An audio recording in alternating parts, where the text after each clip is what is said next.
आदाब, नमस्कार। The red mic में आपका स्वागत है। और हम लोग इस वक्त एयरपोर्ट में हैं और वापसी कर रहे हैं।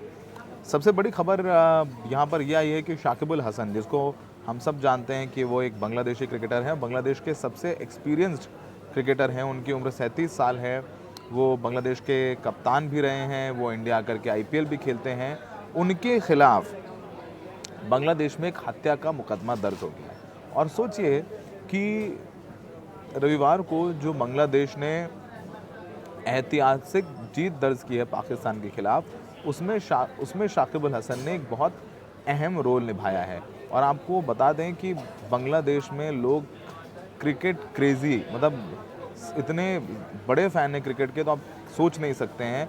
They are crazy for cricket. तो शाकिब अल हसन ने मैच जिताया और अब शाकिब अल हसन के खिलाफ हत्या का मुकदमा भी दर्ज किया है। जो हत्या का मुकदमा दर्ज किया है वो फाइल किया है रफ़ीकुल इस्लाम नाम के एक शख्स ने, जिनके बेटे रुबेल की मौत हो गई थी 5 अगस्त को प्रोटेस्ट में। वो गारमेंट फैक्ट्री वर्कर थे और उनकी हत्या के आरोप में शाकिब अल हसन के खिलाफ मर्डर का केस दर्ज किया है। और अगर ICC के रूल्स के अनुसार समझे तो ICC के रूल्स कहते हैं कि अगर किसी भी क्रिकेटर पर हत्या का मुकदमा दर्ज है तो वो इंटरनेशनल क्रिकेट नहीं खेल सकता है। इस पूरे मामले में बांग्लादेश पुलिस ने जो बांग्लादेश क्रिकेट बोर्ड है उसको एक नोटिस इशू किया है। और इस नोटिस इशू करने के बाद जो बांग्लादेश क्रिकेट बोर्ड के प्रेसिडेंट हैं, जिनका नाम फ़ारूक अहमद है, उन्होंने एड्रेस किया है। और फ़ारूक अहमद ने ये कहा है कि जो शाकिब अल हसन के ऊपर निर्णय है और वो जो निर्णय है वो लिया जाएगा जब पाकिस्तान और बांग्लादेश के साथ क्रिकेट मैच हो रहा है उसके ख़त्म होने के बाद ये निर्णय लिया जाएगा। और ये निर्णय अब 1-2 दिन में हो जाएगा। अब हो सकता है कि अब शाकिब अल हसन का आखिरी क्रिकेट मैच हो, जो संडे ख़त्म हो गया, जिसमें पाकिस्तान जीता, उसके बाद शाकिब अल हसन दोबारा नहीं खेल पाएंगे। इस पूरे मामले में जो बांग्लादेश क्रिकेट बोर्ड का कहना है कि let me say about Shakib, a case has been launch, यानी कि एक केस दर्ज किया है शाकिब अल हसन के खिलाफ। We are yet to get any legal notice, यानी बोर्ड को अभी लीगल नोटिस नहीं मिला है। FIR was given in the case and later there will be an investigation and following that the case will move in one direction or the other। पहले हमें भी case का डिटेल पता चला है और हम उस पर जांच कर रहे हैं। और उन्होंने कहा कि हम पूरे टेस्ट मैच को खेल रहे हैं और अभी देखना होगा कि टेस्ट मैच का रिज़ल्ट क्या रहता है, और रिज़ल्ट आने के बाद इस पूरे मामले पर फैसला लिया जाएगा। आपको बता दें कि जब से यहाँ पर डिस्टेबलाइजेशन हुआ है सरकार का, तब से शाकिब अल हसन देश में नहीं है। और आपको बताएं कि शाकिब अल हसन अवामी लीग यानी शेख हसीना की पार्टी के बहुत एक्टिव मेंबर थे और एक बड़ा चेहरा भी हैं। तो शाकिब अल हसन के लिए एक बड़ी चुनौती बन के ये पूरा मामला सामने आया है, क्योंकि शाकिब अल हसन की इस पूरे मामले में अगर वो बांग्लादेश आते हैं पाकिस्तान से तो उनकी गिरफ्तारी भी हो सकती है। वैसे उन्होंने 3 विकेट लिए हैं, तो वो एक नेशनल हीरो के तौर पे शाकिब अल हसन को देखा जा रहा है। पर चूंकि हम देखेंगे एक तरीके का एक चक्र चल रहा है बांग्लादेश में। वो चक्र चल रहा है कि जो अवामी लीग के नेता हैं, अब वो सोचिए शाकिब अल हसन क्या सड़क पर जाकर के किसी को गोली मारेंगे, किसी की हत्या करेंगे? वो क्रिकेटर हैं, वो ऐसा नहीं करेंगे, लेकिन फिर भी उनके खिलाफ मुकदमा दर्ज कर लिया गया। तो आप इस बात से समझिए, उदाहरण से समझिए कि बांग्लादेश में बदले की राजनीति के तहत कार्रवाई चल रही है। यानी अवामी लीग से जुड़े हुए, यानी शेख हसीना की पार्टी से जुड़े हुए जितने भी लोग थे उनको इम्प्लिकेट किया जाए। ये भी एक बहुत बड़ी प्रॉब्लम है। इस बारे में कई ह्यूमन राइट एक्टिविस्ट लिख रहे हैं। ये भी कहा जा रहा है कि भाई शेख हसीना ने अत्याचार किया, सैकड़ों छात्रों की हत्या की, तो अब उसका बदला आप अवामी लीग के मेंबर से नहीं ले सकते हैं। शेख हसीना जा चुकी हैं। अब एक करंट एक टेम्प्रेरी सिस्टम इन प्लेस है जिसको हेड कर रहे हैं केयर टेकर मोहम्मद यूनुस। अब उनकी सामने बड़ी चुनौती ये है कि वो जो चक्र है बदले का, वो चक्र को तोड़ना। अभी फ़िलहाल माइनॉरिटीज़ को कोई ख़तरा नज़र नहीं आ रहा है, शांति है मोर और लेस। अब देखना होगा कि 2 टेस्ट मैच की सीरीज़ थी, अब ये दूसरा टेस्ट मैच है, वो अगस्त 30 से खेला जाएगा। अब उस टेस्ट मैच में शाकिब अल हसन को खेलना दिया जाएगा नहीं दिया जाएगा, ये एक बहुत दिलचस्प रहेगा जानना समझना। और उन्होंने कहा कि अब जो फ़ैसला है वो 1-2 दिन में ले लिया जाएगा। अगर केस दर्ज किया जाता है और ये कहा जाता है कि भाई शाकिब अल हसन नहीं खेल सकते हैं। तो शाकिब अल हसन नहीं खेल सकते और उन पर केस दर्ज हो गया और यहाँ पर उनकी कार्रवाई की बात हुई, तो हो सकता है शाकिब अल हसन वापस पाकिस्तान से बांग्लादेश लौटे ही नहीं, वो हो सकता है कि दुबई रहें, या बहुत सारे जो अवामी लीग के नेता हैं वो अंडरग्राउंड है या तो वो देश छोड़ चुके हैं। तो अब देखना होगा कि इस पूरे मामले में क्या होगा।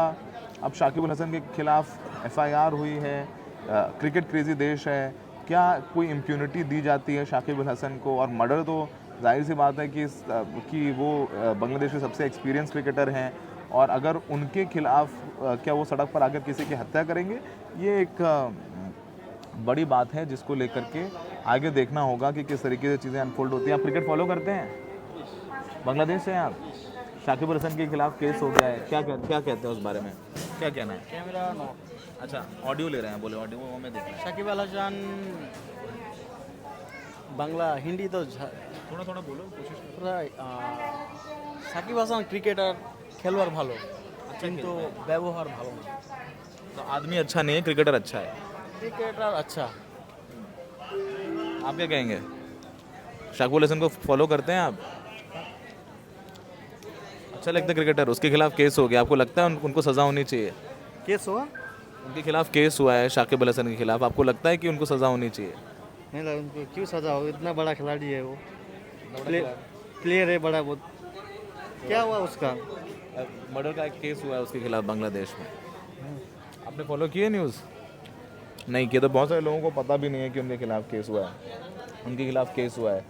तो अब जैसे एक जो बांग्लादेशी हैं उनको लगता है कि शाकिब अल हसन अच्छे क्रिकेटर हैं पर उनके व्यवहार अच्छा नहीं है, तो वो हेट्रेड है अवामी लीग के नेताओं के लिए, वो शाकिब अल हसन को लेकर के भी नज़र आती है। वो देखना होगा बांग्लादेश में धीरे धीरे कब हालात सुधरते हैं। इस पूरे मामले में पहले ये भी खबर आई कि कुछ और क्रिकेटर्स हैं उनके अटैक हुआ, फिर उसको लेकर के थोड़ा एयर क्लियर हुई। अब देखना होगा कि उनका अरेस्ट होता है कि नहीं होता है, लेकिन ये लगभग तय है कि अगर कहीं भी लगा या शाकिब अल हसन की गिरफ्तारी होगी बांग्लादेश आने पे, तो वो हो सकता है कि बांग्लादेश वापस ना है। वो जो मैच जीता है पाकिस्तान के खिलाफ बांग्लादेश ने ऐतिहासिक, हो सकता है कि वो आखिरी गेम हो जो शाकिब अल हसन ने अपने देश के लिए खेला हो। ज़रा एक बार शाकिब अल हसन के स्टेटिस्टिक्स भी देख लेते हैं कि क्या स्टेटिस्टिक्स हैं उनके खिलाड़ी के लिए। और पहला मैच मुझे लग रहा है कि शायद पहला टेस्ट मैच है जो बांग्लादेश ने पाकिस्तान को हराया है, पहला टेस्ट मैच है जो अब तक के इतिहास में पाकिस्तान। और आपको बता दें कि पाकिस्तान और बांग्लादेश क्रिकेट में बहुत आर्क राइवल हैं, बहुत धुर विरोधी हैं एक दूसरे के। और आपको पता है कि पाकिस्तान से ही अलग होकर बांग्लादेश की स्थापना हुई थी 1971 में। तो पाकिस्तान और Bangladesh they don't go hand in hand. तो ये जो मैच है वो और बहुत ख़ास है, और इस तरीके से चीज़ें परिवर्तित हुई हैं तो बड़ा उसका सेलिब्रेशन है। लेकिन शाकिब अल हसन का जो पूरा करियर है, जो उनका लगभग 20 साल का करियर है, अच्छा ठीक है, 20 साल का करियर है, वो अच्छा नहीं है, वो उसका एक जीता जागता उदाहरण है। और शाकिब जब ये चार्ज हुए मर्डर के तौर पर, तो शाजीब महमूद आलम हैं जो सुप्रीम कोर्ट लॉयर हैं, उन्होंने जब ने बताया कि बांग्लादेश क्रिकेट बोर्ड को एक लीगल नोटिस भेजा है और मांग किया है उसकी कि शाकिब अल हसन को क्रिकेट टीम से हटा दिया जाए। और वैसे भी ICC के रूल कहते हैं कि अगर किसी क्रिकेटर के खिलाफ हत्या का मुकदमा है, केस है, तो वो क्रिकेट नहीं खेल सकते हैं अंतर्राष्ट्रीय, वो अपनी टीम से नहीं खेल सकते हैं। अब देखते हैं कि क्या होगा। और रिपोर्टर्स को फारूक, जो यहाँ के BCB बांग्लादेश क्रिकेट बोर्ड के चेयरमैन, उन्होंने कहा है कि उनको लीगल नोटिस मिलेगा और जिस हिसाब से भी देखा होगा उस हिसाब से इस पूरे मामले में वो कार्रवाई करेंगे। अब दूसरा जो टेस्ट मैच है वो 30 अगस्त से शुरू होना है, और 30 अगस्त से पहले शाकिब अल हसन के बारे में यहाँ बांग्लादेश क्रिकेट को ये फैसला लेना है। और आपको बताएं कि जो मैच जीता है उसमें जो स्पिनर्स हैं दोनों, मेहदी हसन मिराज और शाकिब अल हसन, दोनों ने मिलकर के 7 विकेट लिए हैं और 10 विकेट की जीत है वो हासिल किया है। शाकिब अल हसन ने 3 विकेट लिए हैं। तो अब बहुत दिलचस्प हो जाता है कि अब शाकिब अल हसन क्या करेंगे, क्या नहीं करेंगे। उनका एक लंबा इतिहास रहा है। उन्होंने 68 टेस्ट मैच खेले हैं, 247 वनडे खेले हैं। 68 टेस्ट मैच में उन्होंने 4,520 रन बनाए हैं। ओडीआई में उन्होंने 247 मैचेस में 7,570 रन बनाए हैं।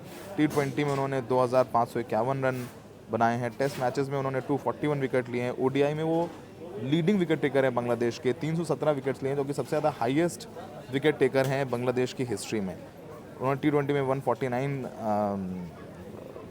विकेट लिए हैं, जो कि बहुत ज़्यादा हैं। तो अब मुश्किल है कि अब वो वापस कभी खेल पाएंगे। अब उनकी गिरफ्तारी होगी नहीं होगी एक बहुत बड़ा सवाल है। और ये जो भी आवामी लीग से जुड़े हुए लोग हैं उनके खिलाफ लगातार हम देख रहे हैं कि केसेस हो रहे हैं। खुद शेख हसीना के खिलाफ 40 से ज़्यादा हत्या के मुकदमे दर्ज कर लिए गए हैं। तो अब देखना होगा कि ये जो बदले की कार्रवाई है, जो साइकिल है, वो रुकती है नहीं रुकती है। अगर नहीं रुकेगी तो शायद जिस डेमोक्रेटिक बांग्लादेश का सपना ये छात्र जिन्होंने आंदोलन कर शेख हसीना का तख्ता पलट किया है, वो जो सपना देख रहे हैं डेमोक्रेटिक बांग्लादेश का, वो कहीं ना कहीं दूर की कौड़ी नज़र आता है। सहयोगी मयंक के साथ Saurabh Shukla, the red bull.